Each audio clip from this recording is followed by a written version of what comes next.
পঞ্চম শ্রেণীর ইংলিশ। তো আজকে আমরা সমাধান করব এই 11 পৃষ্ঠা। তো আজকে শুধু আমরা এই 11 পৃষ্ঠারই সমাধান দেখাবো, কারণ গত ক্লাসে আমরা এই 10 পৃষ্ঠা পর্যন্ত ভিডিও দেখিয়েছি। তো আজকে আমরা এই 11 পৃষ্ঠার সমাধান করব। তো চ্যানেলটি অবশ্যই সবাই সাবস্ক্রাইব করে দিও, কারণ চ্যানেল সাবস্ক্রাইব করলে সবার আগে ভিডিও তাদের ফোনে যাবে আমি আপলোড করার পর। তো দেখো এখানে আমাদের কি লেখা আছে। তো দেখো এখানে লেখা আছে 4.3। এখানে আছে rearrange the jumbled word to make meaningful sentence। এলোমেলো শব্দ সাজিয়ে অর্থপূর্ণ বাক্য তৈরি করো। নাও রাইট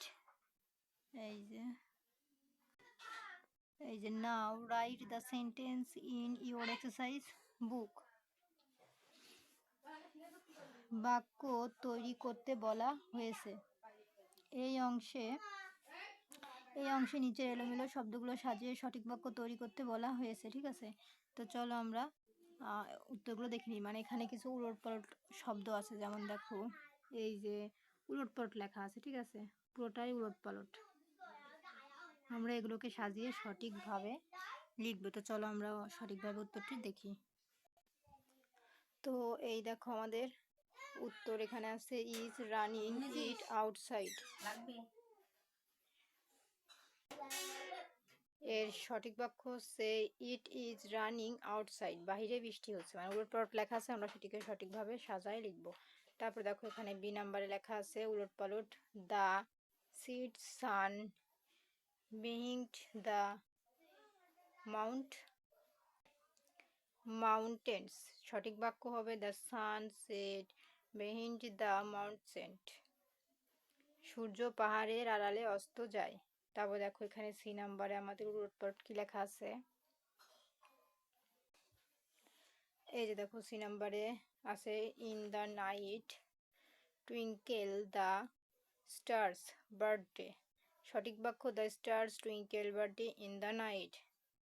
রাতে তারাগুলো উজ্জ্বলভাবে মিটমিট করে। ঠিক আছে, এই ছিল কিন্তু আমাদের সি এর সমাধান। এখন ডি দেখব।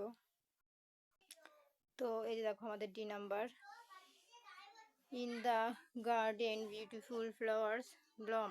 সঠিক বাক্য হবে beautiful flowers bloom in the garden. বাগানের সুন্দর ফুল ফোটে। তারপরে দেখো ই নাম্বারে আছে উলটপালট লেখা she banana eating breakfast is for. তো সঠিকভাবে এটা লিখলে হবে she is eating banana for breakfast. সে রাতে মানে রাতে বা সকালে নাস্তায় কলা খাচ্ছে। তারপর দেখো এফ নাম্বারে আমাদের কি আছে। এই যে Setu and class late for the were Fatema. সঠিক বাক্য হবে Setu and Fatema were late for the class. Setu এবং ফাতেমা ক্লাসে দেরি করে এসেছিল। তারপর দেখো আমাদের জি নাম্বারে লেখা আছে এই যে the was girl very little excited to visit জুদা। তো সঠিকভাবে বাক্য হবে এই যে দেখো সঠিক উত্তর হবে the little girl was very excited to visit the zoo. এখন দেখো আমাদের এইচ নাম্বারে কি আছে। এই ছিল আমাদের প্রশ্ন, আর অ্যান্সার হবে we watch TV after the dinner. এটা হচ্ছে সঠিক উত্তর। ঠিক আছে, তারপরে দেখো আই নাম্বারে আমাদের কি লেখা আছে। এই যে দেখো আমাদের আই নাম্বারে প্রশ্ন ছিল এটা। ঠিক আছে, উলটপালটভাবে লেখা, আর এটাকে সঠিকভাবে সাজিয়ে লিখলে আমরা পাই এই যে এই উত্তরটা আমরা পাই my sister always shares her toys with me. তারপরে দেখো যে নাম্বারে আমাদের আছে কি, এতখানি দেখার দরকার, আমরা শুধু মেন উত্তরটা দেখবো। উত্তর কিন্তু এইখান থেকে এই পর্যন্ত, তোমরা আবার নিচে এগুলো দেখো না। এই যে উলটপালটভাবে লেখা, সঠিক উত্তর হবে like planning colourful picture painting colourful picture. ঠিক আছে, তো এই ছিল আমাদের উত্তর। তো দেখো আমরা কিন্তু প্রত্যেকটি উল্টোভাবে লেখা ছিল, সঠিকভাবে লিখে দেখিয়েছি। এখন দেখো আমাদের এই 4 নম্বরে কি বলা হয়েছে 4.4। এখানে বলেছে imagine you are visiting a farm or a zoo. পরিকল্পনা করো তুমি একটি খামার বা চিড়িয়াখানায় গিয়েছো। Write 4 sentence describing what you see. এখানে তোমার 4টি বাক্য লিখতে বলা হয়েছে। Use common noun and collective noun noun in your sentence. যেখানে কমন নাউন মানে সাধারণ বিশেষ্য এবং কালেকটিভ নাউন মানে হচ্ছে সমষ্টিবাচক বিশেষ্য ব্যবহার করতে হবে। Underline the common noun and circle the collective noun.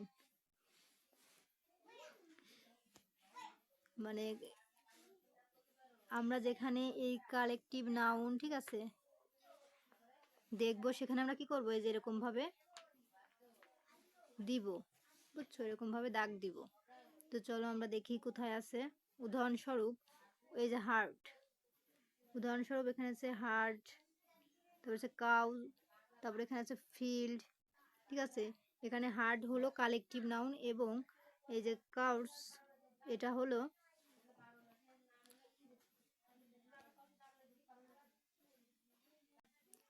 Common noun.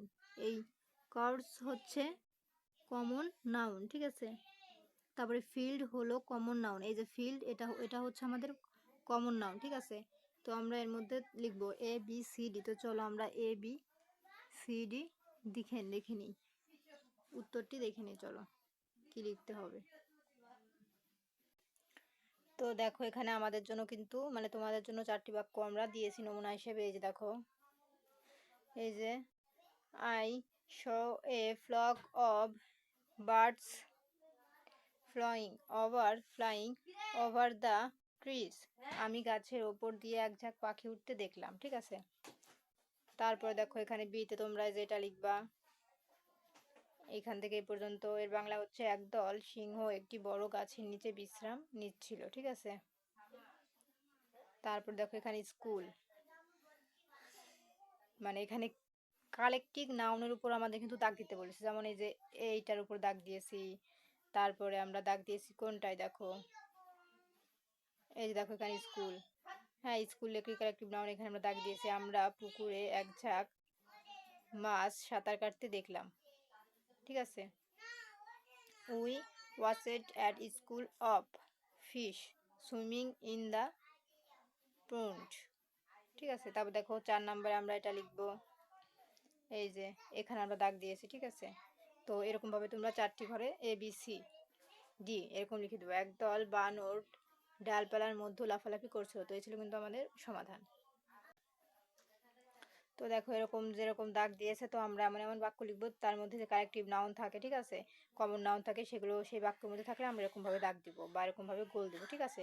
তো এই ছিল কিন্তু সমাধান। তো পরবর্তীতে এই 12 পৃষ্ঠার ভিডিও দেখার জন্য অবশ্যই সাবস্ক্রাইব মাই চ্যানেল।